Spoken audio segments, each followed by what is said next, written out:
Bum bum bum bum bum bum bum bum bum bum bum bum. The Peter Dislike Show. Bum bum bum bum bum bum bum. When I was in fourth grade, my dad was irrationally exuberant about the stock market. He often had one of his friends come over to our home, and his friend had some kids, and the kids and I would always have a good time, and he and his friend would talk nonstop about the stock market, and it was like their new calling. It seemed like my dad was a chemical engineer, but the stock market seemed like his new calling now. This was in the late 1990s, and so he was bragging about making some number of percent in the stock market. And so we all thought we would become billionaires one day from the stock market. This was in the late 1990s. Everybody was irrationally exuberant.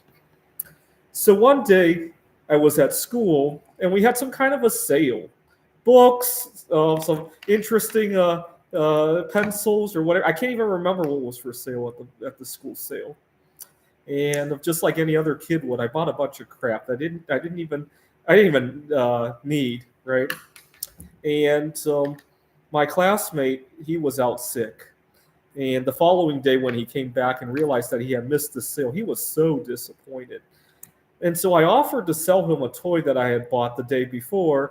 I paid $1 for it. I offered to sell it to him for $2, and he didn't even hesitate. He pulled out $2 and bought it. I should have asked for $3 now looking back at it. And I remember thinking, I just doubled my money. My dad's always bragging about making 10, 20, 30, 40%. I just made 100% in one day, right? And so I was about to go home to brag to my dad about that.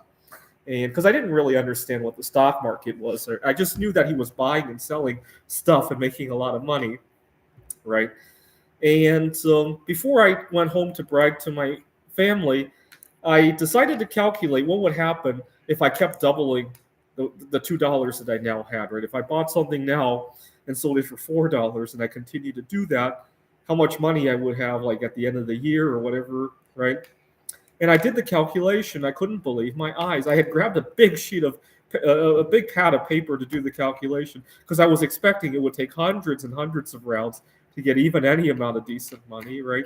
And I couldn't believe my eyes. In just 20 rounds, I would have $1 million. I couldn't believe my eyes. And the first thing I did was to brag to our math teacher about, hey, is this true? If you could double your money, like either in the stock market or just buying crap to sell, if you could double your money 20 times, can you really be a millionaire? And not surprisingly, my fourth grade math teacher was like, bullshit, right? And then she looked at my calculations and she said, yeah, that looks kind of right. And then she thought about it for a couple moments and she says, have you thought about what you might buy when you have a $250,000 or maybe $500,000, right? I don't think we have anything like that at the school sale, right? And so that was that. I might have tried it a couple of times, but I got up to $4, $8, and that was it, right? So I was 9 years old at the time. Now, fast forward about a decade later, I was collecting coins. And I was living in Rochester, New York. I was going to school there. My family was in Pittsburgh, Pennsylvania. And I would say Rochester has the bigger market in terms of coin collectors. So I would go home to my family in Pittsburgh, and I would just look for estate sales or anywhere to buy a large volume of coins, right? At that time, Craigslist was kind of popular too, and I would buy lots and lots of coins.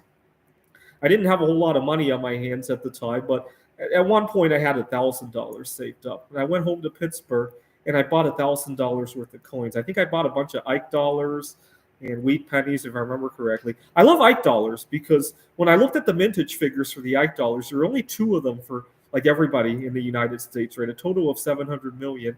And it sounds like they're only going for like a buck 10 or so. It sounded like you could corner the market in them, right? So I got fascinated with them. Anyway, so I bought $1,000 worth of coins in Pittsburgh, and I took it home to Rochester to resell, and I got $2,000 back from that. And so again, I was living paycheck to paycheck, so that was all I had to go back to Pittsburgh with. And I went back to Pittsburgh, and I took the $2,000 and bought more coins, and then I took them back to Rochester, and I sold them for $4,000. And I was doing the math: 1,000, 2,000, 4,000. and I was going home to Pittsburgh once a month. And if I kept doubling that, I was only like 8 rounds away from becoming a millionaire. I got really excited about that.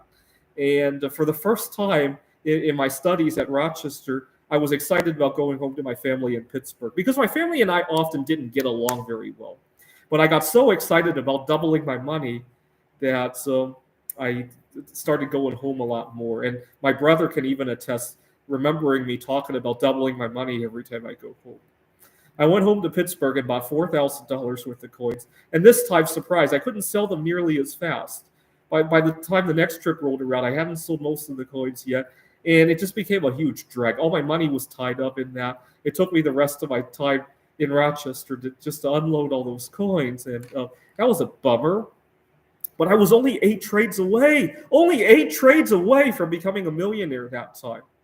Now, fast forward another decade. Now I'm working with bismuth art. My first time working with bismuth, I had bought a 50-pound box of bismuth from Bolton Metals, and I had poured, among other things, the Ganeshas, pyramids, and a few small crystals. I hadn't gotten really good at those geodes yet. And I took it to my first art show. I think I paid $350 for that 50-pound box of bismuth, and I barely sold I sold like a small fraction of everything I made, and I already had like $400-500 in my hands, and most of my bismuth that I started with. And so I just probably more than doubled my money that time. And I thought, gee, I started with $300, and right now, let's see, I have I want to say about $35,000 worth of. I mean, I've obviously added more money into the system, but if I could keep doubling my money, I'm only like 5 doubles away from becoming a millionaire. And so the other tricky thing about this time around is that as I keep doing this, bismuth is probably going to go up because I'm buying by the time I get to being a millionaire, I'm going to be buying a big fraction of all the bismuth that we mine every year. Every order is going to be a big fraction of that. So we'll have to see how long that can be. So not only can I not sustain it physically just because of how much work that has to be done on my end, but the amount of bismuth is also being limited on the other end, right? So this one's kind of interesting to see, right? But anyways, so for the last 30 years, I've been looking for this elusive way to double my money repeatedly without the effort of each double becoming harder and harder to do, right? That's been a very elusive dream of mine, right? It's much better than alchemy, I would say, if you could find it, right? This is the Peter Dislike Show. Bum bum bum bum bum bum bum bum bum bum bum bum. The Peter Dislike Show. Bum bum bum bum bum bum bum.